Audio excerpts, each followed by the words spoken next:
Assalamualaikum warahmatullahi wabarakatuh. Di sini saya, Friska Adelia Putri, dan rekan saya, Nur Dwi Srihartanti, akan menjelaskan materi tentang listrik. Kompetensi dasar 3.4 Mengidentifikasi komponen-komponen listrik dan fungsinya dalam rangkaian listrik sederhana. Sumber energi listrik. Sumber energi listrik atau tenaga listrik adalah salah satu jenis energi utama yang dibutuhkan bagi peralatan listrik atau energi yang tersimpan dalam arus listrik dengan satuan ampere atau A dan tegangan listrik dengan satuan volt atau V. Dengan ketentuan kebutuhan konsumsi daya listrik dengan saluran watt atau W untuk menggerakkan motor, lampu penerangan, memanaskan, mendinginkan, atau menggerakkan kembali suatu peralatan mekanik untuk menghasilkan bentuk energi yang lain. Macam-macam sumber energi listrik. Yang pertama ada baterai, yang kedua akumulator atau aki, yang ketiga dinamo dan generator, yang keempat sel surya, lalu yang kelima nuklir. Apa sih listrik itu? Listrik adalah aliran yang bermuatan elektron dan dialirkan melalui sebuah penghantar agar berguna bagi kehidupan manusia sehari-hari. Ada berapakah jenis listrik? Listrik dibagi menjadi dua jenis, yaitu listrik statis dan listrik dinamis. Yang pertama ada listrik statis.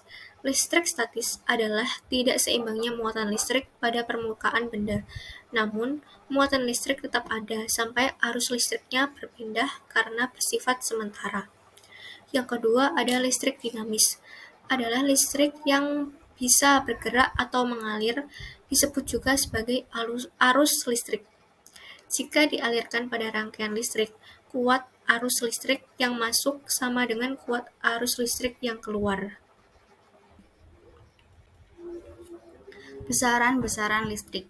Yang pertama, tegangan listrik, yaitu perbedaan energi potensial listrik pada dua titik dalam rangkaian listrik. Yang kedua, hambatan listrik. Hambatan listrik adalah perbandingan tegangan pada alat elektronik dengan arus listrik yang dilaluinya. Yang ketiga, arus listrik. Arus listrik adalah jumlah muatan listrik yang bergerak dalam rangkaian listrik. Yang keempat, yaitu gaya gerak listrik, adalah besarnya energi listrik yang diubah menjadi energi lain. Yang kelima, kapasitansi adalah jumlah muatan listrik yang bisa dicadangkan dan jumlahnya sudah ditentukan. Yang keenam, muatan listrik adalah muatan dasar yang ada pada benda yang mengandung listrik. Dan yang ketujuh adalah induktansi, yaitu rangkaian elektronika yang memicu energi potensial listrik akibat arus listrik yang ada di dalam rangkaian. Selanjutnya yaitu rangkaian seri. Rangkaian seri merupakan sebuah rangkaian elektronik atau listrik yang proses penyusunannya dilakukan menggunakan cara berurutan. Komponen di dalam rangkaian tersebut disusun dengan satu jalur. Oleh karena itu, seluruh komponen yang ada di dalamnya mampu dialiri oleh arus listrik. Kemudian rangkaian paralel, yaitu rangkaian listrik paralel merupakan rangkaian listrik yang hambatannya dipasang secara bertingkat atau bercabang. Setiap komponen yang ada di dalam rangkaian paralel memiliki besar tegangan yang sama.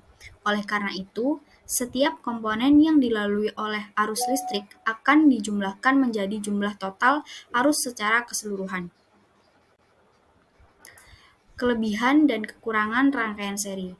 Kelebihannya yaitu butuh sedikit kabel sehingga lebih hemat biaya dan hemat daya. Untuk kekurangannya, yang pertama satu, lampu mati, semua akan mati. Yang kedua, nyala redupnya lampu akan berbeda-beda. Semakin dekat lampu dengan sumber listrik, maka nyala lampu akan semakin terang. Kelebihan dan kekurangan rangkaian paralel. Kelebihannya, yang pertama, semua lampu terangnya sama. Yang kedua, jika lampu mati, tidak akan mempengaruhi lampu lainnya, maka lampu lain akan tetap menyala. Untuk kekurangannya, yang pertama, butuh kabel lebih butuh kabel lebih panjang sehingga biaya akan lebih mahal. Yang kedua, baterai akan lebih boros. Baik, cukup sekian penjelasan materi dari kelompok kami.